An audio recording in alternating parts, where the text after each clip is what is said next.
Hola amigos, que tengan un tremendo mega saludazo con doble Z, saludazo de Cusatón. Bienvenidos a un nuevo video. Oremos hoy a nuestro Padre Celestial. Padre Santo, que tu luz siempre brille en nuestro rostro, que tu luz sea para siempre, eternamente. Nunca dejes de iluminarnos. Gracias, Padre Santo, porque tu luz es eterna, porque tu misericordia es para siempre. En nombre de Jesús, amén. Wow, amigos, es decir, estamos siendo testigos de eventos increíbles. Todo lo que escuchamos decir de parte de las iglesias caídas en apostasía, lo que está ocurriendo, es de locos. Por más de que se han hecho tantos videos advirtiéndole a las personas, no han querido arrepentirse, han desestimado la advertencia, no han querido ni siquiera dedicarle tiempo a la palabra de Dios. Una persona recibió 7 pinchazos. Qué curioso, porque el número 7 es índice o señal de cumplimiento total. Sin embargo, amigos, luego se supo de que la persona era un enfermo mental recontraplop. Es decir, ¿se convirtió en enfermo mental a partir del primer pinchazo? ¿O fue que ya venía enfermo mental antes de recibir el primer pinchazo? Bueno, al fin de cuentas es un gran ritual. Así que podemos entender claramente lo que nos están dando a entender. Que los que tengan la inmunización completa, los 7 pinchazos, se convertirán en enfermos mentales. Eso es lo que está detrás de este ritual, amigos.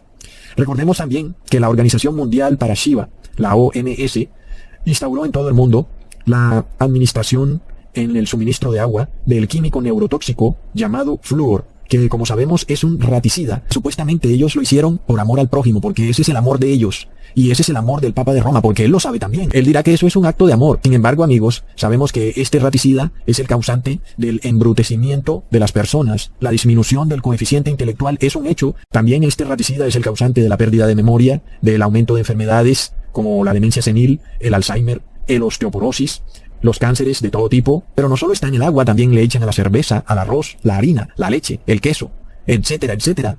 Pero además el flúor es un químico bioacumulable, es decir, que el cuerpo no lo elimina naturalmente. No pienses que te vas a tomar 10 cervezas y luego vas a ir al baño y vas a eliminar el flúor. No, el flúor se acumula en el cuerpo porque el cuerpo no lo elimina, a contraplop. Luego recordemos que el flúor también es puesto en la crema dental. Y miremos hasta dónde son descarados estos empresarios de la muerte que han hecho una propaganda con un joven con síndrome de Down, pero eso sí, con la sonrisa blanquita. Miremos lo demoníaco que es darle un químico embrutecedor a una persona que trata con tanto esfuerzo de salir adelante aún teniendo un retraso mental. Ahora, recordemos que estamos en una teocracia. En una teocracia tú no puedes hablar mal de los dogmas. Y por supuesto, el pinchazo es el gran dogma, es el bautismo negro. Pero recordemos, amigos, que en 1 Corintios capítulo 3, versículo 17 se dice: si alguno destruyere el templo de Dios, Dios le destruirá a él, porque el templo de Dios, el cual sois vosotros, santo es. Amigos, ¿pueden creer que precisamente esta fue una de las tentaciones con la que Jesús tuvo que lidiar en el desierto? Es increíble, amigos. Recordemos que Jesús fue tentado, ¿cuántas veces en el desierto? 3 veces. Luego Jesús tuvo que pasar por 3 pruebas. Cuando se presenta primero ante el sumo sacerdote, luego ante Pilatos y luego ante Herodes. 3 crisis finales. Asimismo nosotros tendremos que lidiar con 3 crisis finales. La marca de la bestia, el nombre de la bestia y el número del nombre de la bestia. Entonces, amigos, esta crisis sanitaria que vivimos hoy es el número del nombre de la bestia, es el 666. Recordemos que el número 666 nos lleva también a la Trinidad. Ya no hablamos de algo en el futuro, hablamos de hoy. Estamos en la primera prueba. El 666 es una crisis de salud sanitaria en donde está en peligro la vida. ¿Ok? Es una crisis que tiene que ver con el templo de Dios. Leamos en Mateo capítulo 2, versículos 5 al 6. Entonces el diablo le llevó a la santa ciudad y le puso sobre el pináculo del templo y le dijo: si eres hijo de Dios, échate abajo, porque escrito está: a sus ángeles mandará acerca de ti, y en sus manos te sostendrán, para que no tropieces con tu pie en piedra. Wow, amigos. Y así están pensando muchos cristianos. Ah, soy hijo de Dios, soy cristiano, me voy a tirar desde el pináculo del templo que Dios enviará a sus ángeles. Lo mismo que el demonio le dijo a Jesús: si eres hijo de Dios, tírate del pináculo del templo, Dios te protegerá. Recuerda que Jesús llevaba 40 días y 40 noches sin comer alimento alguno en el desierto. De seguro estaba muy débil, tal vez se sentía solo, pensaba si podría vencer o si tal vez fracasaría, es decir, pensaba en esa hambruna. Imagínate ayunar por 40 días y 40 noches. ¿Acaso podría soportarlo? ¿Cuánto tiempo más tendría que Jesús durar aguantando hambre? Jesús se preguntaba: ¿habría alguna manera de acabar con esto? ¿De volver a la vieja normalidad y poder volver a probar alimento? Son esas las preguntas que pasaban por la mente de Jesús y son las preguntas que pasan por la mente de cada ser humano. ¿Cómo vamos a acabar con esta pandemia? ¿Cómo será que podremos volver a la vieja normalidad? ¿Qué es lo que habrá que hacer? Es terrible. El mundo escucha entonces la solución del demonio: tírate del templo, hazlo por amor al prójimo, vamos. y esto acabará inmediatamente, podrás volver a la vieja normalidad.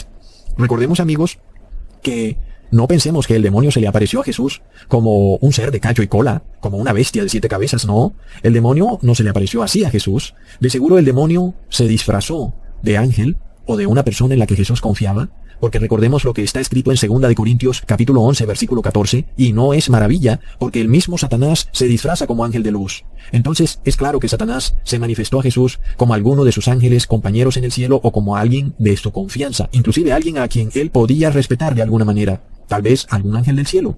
Y Jesús sufría por la hambruna, por supuesto, porque él tenía la carne pecadora que tenemos nosotros.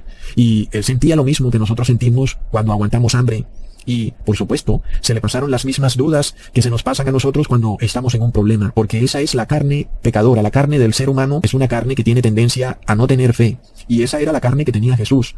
Entonces, claro que Jesús tenía esa carne que quería volver a la vieja normalidad. Y el ángel endemoniado se aprovechó de esto para manifestarse a Jesús como alguien cercano a él que lo aconsejara. Jesús, mira, no te preocupes.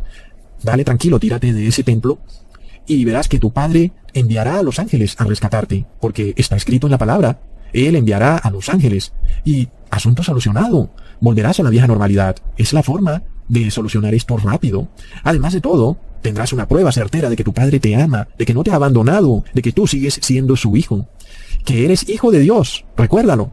Por lo cual, dale tranquilo. Tírate del pináculo del templo, que Él jamás te abandonará. Es lo que le dijo el demonio. Recuerda, Jesús, que la palabra de Dios se cumple siempre. Tírate.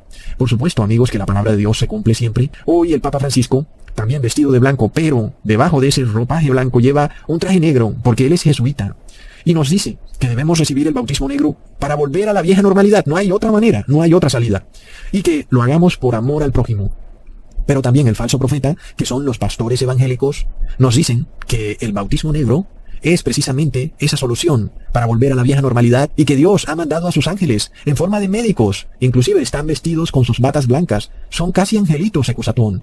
Entonces, amigos, estamos en la misma crisis. Son los mismos argumentos con los que lidió Jesús. Son los argumentos también con los que estamos lidiando. No lo dudemos. Esto apenas empieza. Pon atención entonces para que tengas elementos de juicio cuando se te aparezca el demonio. Tal vez manipulará a tus familiares para que de nuevo te digan más cercanamente: oye, ¿no sabes acaso que Dios te ama, que eres hijo de Dios? Recibe el bautismo negro, que Él entenderá, Él te va a proteger. No permitirá que tropieces con la piedra. Sin embargo, amigos, ¿sabían ustedes que el demonio estaba recitando el Salmo 91 y que sacó un versículo de ese salmo fuera de contexto? Recontraplop. Ahí está el meollo del asunto.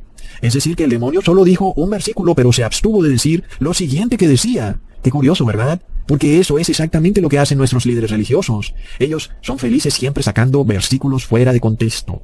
Dale, hazlo por amor al prójimo. Eso está fuera de contexto. Pero bueno, sigamos analizando lo que dice el Salmo 91 en el versículo 11 al 12. Pues a sus ángeles mandará acerca de ti, que te guarden en todos tus caminos. En las manos te llevarán, para que tu pie no tropiece en piedra. Esa fue la partecita que el demonio sacó fuera de contexto. Pero no quiso leer los versículos siguientes, en donde se hablaba de algo muy interesante. Leamos en el versículo 13 y 14. Sobre el león y el áspid pisarás, hollarás el cachorro del león y el dragón. Por cuanto en mí ha puesto su amor, yo también lo libraré. Le pondré en alto, por cuanto ha conocido mi nombre. ¡Qué increíble, amigos! ¿A qué había venido Jesús a la tierra? ¿Cuál era su objetivo? Su objetivo era pisarle la cabeza a la serpiente, al áspid. ¿Y qué hubiera ocurrido si Jesús se hubiera tirado de ese templo para volver a la vieja normalidad? Jamás hubiera podido pisarle la cabeza a la serpiente. ¡Qué increíble! Recordemos que este también es el llamado de la Iglesia de Cristo. Leamos en Génesis, capítulo 3, versículo 15. Y pondré enemistad entre ti y la mujer, entre tu simiente y la simiente suya. Esta te herirá en la cabeza y tú le herirás en el calcañar. Hoy precisamente es el Papa de Roma el que nos está pidiendo que nos unamos todos en un solo cuerpo, recibiendo todos un mismo medicamento, y así supuestamente podremos volver a la vieja normalidad, pero antes debemos violar la ley de Dios y destruir el templo de Dios. Según el Papa de Roma, el Padre enviará a sus ángeles para protegernos de la inmundicia que habremos puesto en nuestro cuerpo. Lo importante es que volvamos a la vieja normalidad, recontra plop. Amigos, pongamos atención. El Salmo 91 es tremendamente importante porque dice en el versículo 5 y 6, no temerás el terror nocturno, ni saeta que huele de día, ni pestilencia que ande en oscuridad, ni mortandad que en medio del día destruya. ¡Wow, amigos! ¿Qué nos está diciendo? Que no temeremos mortandad mortandad ni pestilencia. Pero ¿qué pasa cuando nuestros líderes religiosos están muertos de miedo? ¿Qué pasa? Si tú dejas de comer 40 días y 40 noches, te vas a morir. Es un tema de salud. Porque yo no estoy mandando a nadie a que ayune esa cantidad de días. Pero Jesús no le tuvo miedo a la muerte. Sin embargo, el demonio lo tentó porque Jesús estaba débil. Su cuerpo flaqueaba, estaba tal vez al límite de la muerte. Vamos, el demonio le dijo a Jesús, esto puede solucionarse fácilmente. Recuerda que el Padre te puede ayudar en el momento en que lo pidas. Solo basta en que te tires desde el pináculo del templo y Él saldrá en tu auxilio inmediatamente. Y amigos, resulta que todas las iglesias supuestamente cristianas oyeron esa voz del demonio y obedecieron. Se tiraron desde el pináculo del templo, vendieron su alma al demonio, con tal de ponerle fin de manera rápida al problema y volver a la vieja normalidad. Entonces cayeron en el pecado de presunción, actuaron de una forma soberbia y orgullosa, diciendo que Dios tenía que rescatarlos porque son hijos de Dios. Por tal motivo Dios debía enviar a sus ángeles para que no cayeran en el precipicio. Es decir, que literalmente estos líderes religiosos lo que están diciendo es que Jesús cometió el pecado de presunción al no tirarse desde el pináculo del templo y no escuchar la voz del demonio. Recontra plop. Nosotros tenemos un objetivo al igual que Jesús, y ese objetivo está por encima de cualquier pestilencia, mortandad, úlcera, picazón, rasquiña, gripa, etc. Ese objetivo es pisarle la cabeza a la serpiente, porque esa es la parte que seguía del Salmo 91, que el demonio no quiso seguir recitando. Claro, es apenas obvio el por qué él solo recitó el versículo 11 del Salmo 91. Amigos, esto es lo mismo que hacen las iglesias cristianas hoy en día, solamente te recitan el versículo 11 del Salmo 91. Dale tranquilo, Dios mandará a sus ángeles a que te cuiden. ¿Ah, sí? Pues eso es soberbia. Esa es la tentación que Jesús tuvo que vivir. Es una tentación de salud, una tentación sanitaria. ¿Tú sabes lo que es 40 días y 40 noches sin comer agua ni alimento? Pero amigos, además de todo, miremos el versículo que está antes del versículo 11.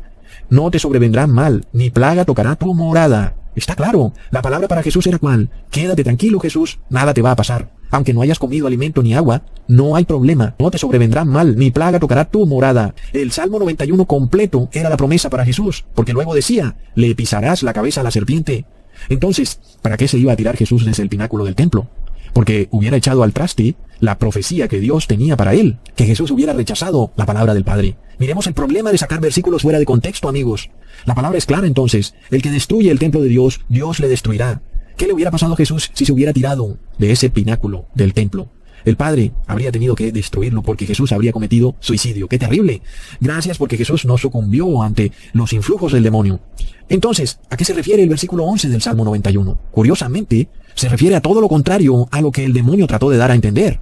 Es decir, el demonio trató de hacerle ver a Jesús como que él podía violar la ley de Dios y Dios enviaría a sus ángeles.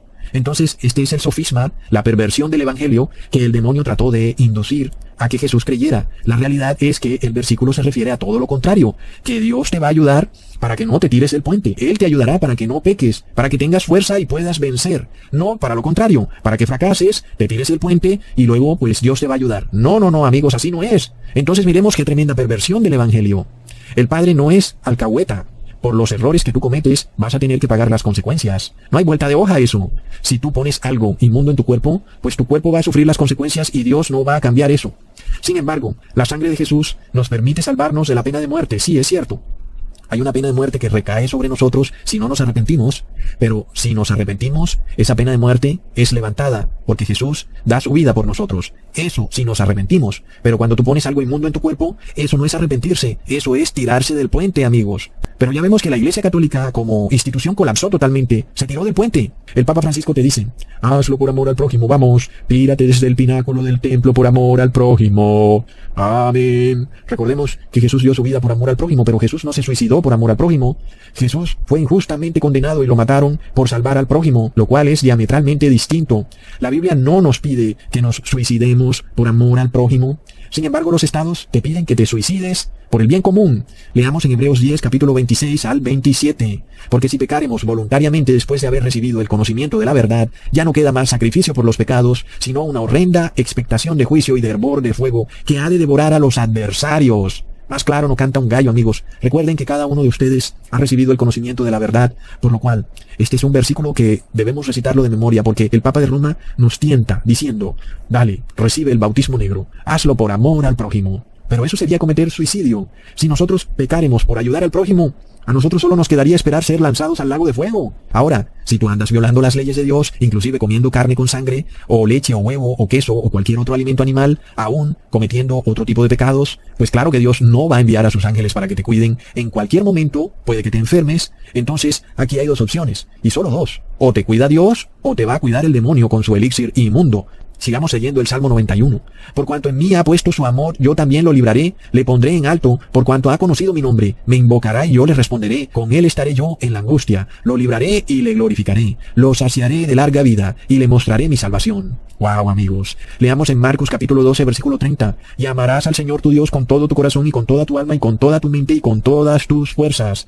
Este es el principal mandamiento, amigos. Entonces, ¿qué nos está diciendo Jesús? El principal mandamiento es amar a Dios. El Papa de Roma nos dice que rechacemos a Dios para amar al prójimo pecando. Plop. Es indudable, amigos, es el maltusianismo, la eugenesia o despoblación mundial.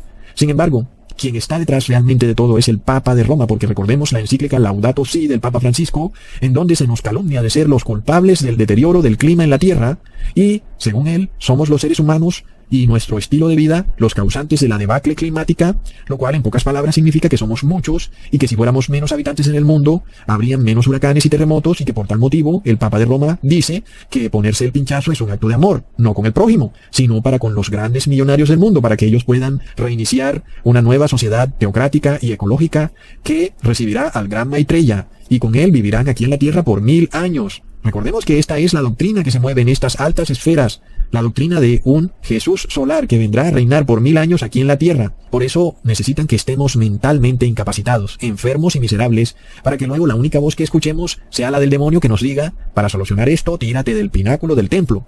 Recordemos entonces que Judas se le dio por hacerle caso al demonio y ejecutó su torcido acto de amor al prójimo, tratando de obligar a Jesús a ponerse a la fuerza como rey de Israel para que sus prójimos israelitas estuvieran protegidos de la furia del imperio romano. Pero lo que siguió luego fue que Judas terminó subiendo a un monte y se tiró de la cima y cayó y se abrió en dos. Leamos en Hechos capítulo 1 versículo 18 al 19. Este pues, con el salario de su iniquidad, adquirió un campo y cayendo de cabeza se reventó por la mitad y todas sus entrañas se derramaron, lo cual fue notorio en toda Jerusalén, de manera que aquel campo se llama en su propia lengua Aceldama, que quiere decir campo de sangre. Entonces, amigos, jamás escuchemos la voz del demonio y sus agentes aquí en la tierra, porque ellos son suicidas y quieren que nosotros seamos suicidas también, que vayamos y nos pongamos algo que va a destruir nuestro cuerpo. ¡Plop! Entonces se suponía que la iglesia debía pisarle la cabeza a la serpiente, no que la serpiente le pisaría la cabeza a la iglesia. Por supuesto, aquellas iglesias caídas en apostasía, por supuesto que tenían que caer, tarde o temprano tenían que caer. De la iglesia católica lo sabíamos, de la iglesia evangélica también, pero algunas otras iglesias no pensamos que habrían de caer así de rápido. Por ejemplo, los Testigos de Jehová, o inclusive la iglesia adventista, y cayeron en un 2x3, colapsaron. El demonio les pisó la cabeza, se suicidaron, amigos, y se tiraron del templo, diciendo que Dios enviará a sus ángeles para protegerlos. Se perdieron para siempre. ¡Qué terrible! Hasta pronto, amigos.